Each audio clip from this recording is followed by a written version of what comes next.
Sir, how you doing? Good to see you. Sir, how you doing? Sir, Mary, how you doing? Good to see you. It is bedtime. Let's go. Come here,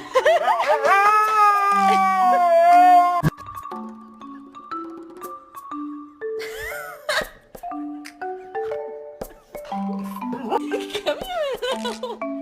You're a cute pumpkin. And Sophie's a good grandma. He looks like a slug with a snail on his back.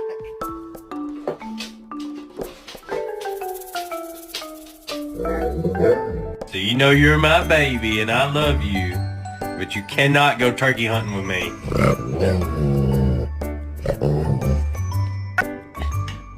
Can you hold the fucking light straight?